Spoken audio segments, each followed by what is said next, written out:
Up next, Trump just started a huge free speech controversy. Early this morning, the wee hours of the morning, this guy loves to just pop off hugely controversial tweets and posts and policy announcements right as we wake up. Like, Donald, you couldn't let me finish my coffee first, bro? Anyway, he tweeted something that has people very mixed reactions, I would say. Here's the post that Trump put out. All federal funding will stop for any college, school, or university that allows illegal protests. Agitators will be imprisoned and or permanently sent back to the country from which they came. American students will be permanently expelled or, depending on the crime, arrested. No masks. Thank you for your attention to this matter. So there's a lot to unpack about this tweet, and people are taking it and interpreting it in different ways. But the context here is that over the last several years, we've had a lot of these anti-Israel / in many cases, pro-Hamas demonstrations and protests. And some of them have been peaceful protests, but some of them have also been criminal protests where they occupy buildings, where they block people from accessing public space and do other things that are crimes that are not protected free speech. So it's in that context and in response to that Trump put out this announcement. And to me, as somebody who is a hardcore believer in free speech and the First Amendment, even for views I don't agree with, or even for views that are extremely upsetting, or some people even view as hateful or even anti-Semitic, I have to analyze this post in that context and say that for me, it's really going to come down to how is this specifically fleshed out? What executive order or law or whatever the implementation of this announcement is, how does it constitute and define an illegal protest? Is it talking about the encampments? Because even the folks at FIRE, the Nonpartisan Foundation for Individual Rights and Expression, pointed out, disclaimer, I do some work with them, that you can't do encampments, right? You don't have a free speech right to occupy public property and camp out in it and block other people from accessing it. That's not about free speech. That's a illegal act. But no matter how upsetting and distasteful and hurtful some people find it, college students do have a right to protest and say very upsetting things, very anti-Israel things on college campuses, to have protests that are even what you might consider to be anti-Semitic, the same way that progressive administrators or Democrats and liberals may consider pro-life demonstrators to be sexist and hateful towards women, or anti-trans protesters to be transphobic bigots. Hate speech is free speech, and that includes speech that targets people because of their ethnicity or their race or their religion.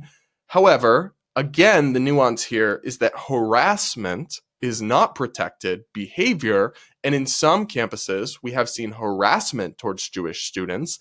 That is not allowed.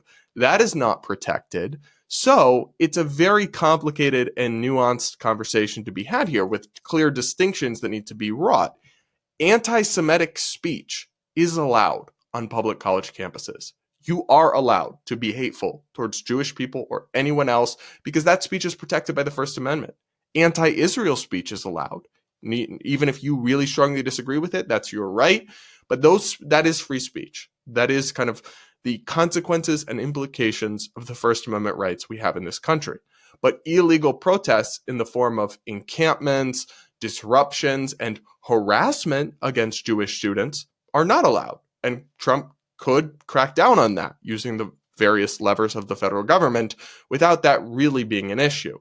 But a concern is that they may take a definition of harassment that is too expansive and include statements, as progressives have done and as the Biden administration have done, that simply make people uncomfortable or upset or feel unsafe.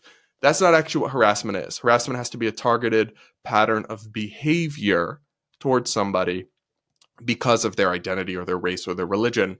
So to me, it will all come down to the wash. But I will say I have a lot of concerns about this depending on how it's implemented. And those concerns are in part driven based on the statements of Trump's allies, like Elise Stefanik, the congresswoman who's been nominated to be an ambassador for Trump. She wrote in a tweet, "Under President Trump, colleges and universities will be held accountable. Anti-Semitism and anti-Israel hate will not be tolerated on American campuses. Promises made, promises kept. Sorry, but that, if it was implemented in the way she's outlining here, would be censorship, would be an attack on free speech. Anti-Israel hate is free speech, whether you like it or not. American citizens have the right to hate another country. They also have the right to be bigots. I think anti-Semitism is abhorrent.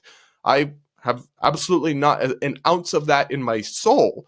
But just like people have the right to be racists and it's considered free speech, the right to be homophobic and it's considered free speech, and all sorts of things, hate speech is free speech. We don't have any exceptions for that kind of thing.